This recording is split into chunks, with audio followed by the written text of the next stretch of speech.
tentang perlindungan tenaga kerja. Nah, ini adalah materi tambahan seperti yang pernah saya sampaikan. Ini materi tambahan yang khusus disampaikan di SMK, ya, di SMK.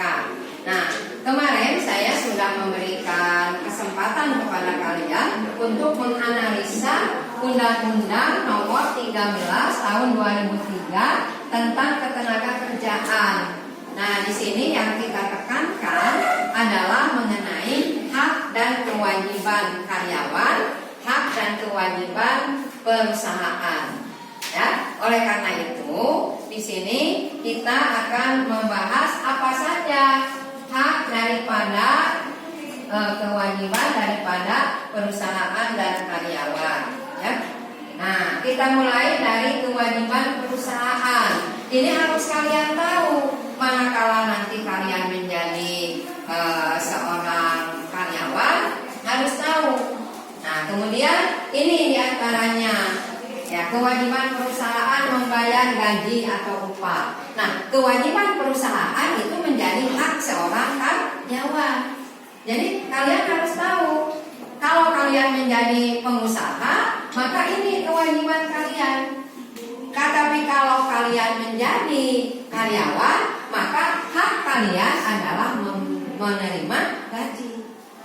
Gitu ya. Kemudian yang kedua, menyediakan jaminan sosial. Sekarang ini kan ada BPJS Ketenagakerjaan. Itu adalah salah satunya. Ya, dikaitkan kalau ke dalam Undang-Undang Dasar 45 itu sesuai dengan pasal 34 ayat 3 Undang-Undang Dasar 45. Kemudian memberikan waktu untuk istirahat. Kalau kamu jadi bos, itu tidak boleh tidak memberikan waktu untuk istirahat. Gitu ya, tidak boleh.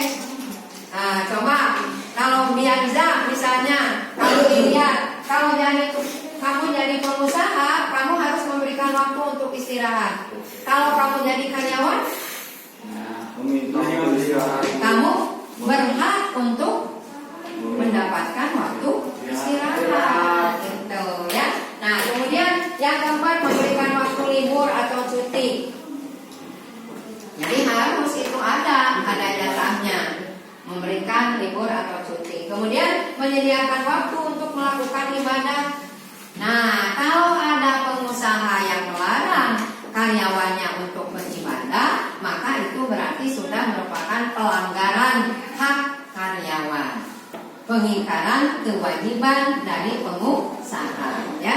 Nah, kemudian yang selanjutnya, hak karyawan. Yang tadi kewajiban pengusaha menjadi hak karyawan. Kemudian kewajiban karyawan, nah ini harus tahu, wajib taat pada aturan perusahaan. Jadi kalian wajib taat pada aturan perusahaan. Ya, tidak bisa misalnya kalian seenaknya saja. Karena pendidikan saya tinggi, kemudian saya seenaknya, tidak bisa. Wajib menjaga kerahasiaan perusahaan. Namun perusahaan mau rahasia. Contoh misalnya kalau di restoran warna-laba, kan di restoran itu ada rahasia ya, ada rahasia dapurnya, ada rahasia resepnya. Nah itu harus dijaga oleh karyawannya, tidak boleh dibocorkan ke yang lain, gitu ya. Kemudian wajib memiliki loyalitas. Apa itu loyalitas? Cingwil, naon loyalitas kan? Loyal teh naon? Setia.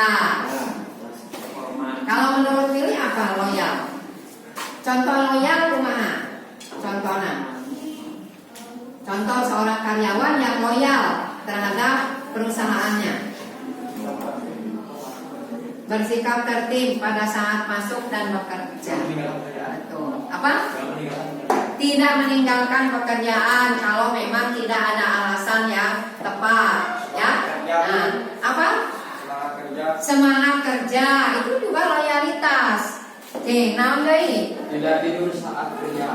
Tidak tidur saat kerja. Ulah ieu mah dibiasakeun. Di kelas sok nunutan, keur digawe nunutan. Jadi we kapotong curugna ku mesin. Bisa saja kan? Jadi jangan sampai seperti itu. Nah, loyal kepada perusahaan. Nanti kamu kalau jadi karyawan harus begitu. Kalau jadi bos juga ada kewajibannya, ada hak-haknya, gitu ya. Jadi ini ya hak dan kewajiban karyawan dan perusahaan, ya. Oleh karena itu kemarin saya juga menugaskan. Nah, perlindungan tenaga kerja itu antara lain ini: jaminan kecelakaan kerja, jaminan hari tua, jaminan pensiun, jaminan kematian. Sebagai karyawan kalian harus tahu. Sebagai pengusaha juga harus tahu. Karena ini adalah harus disediakan oleh pengusaha dan harus diterima oleh karyawan.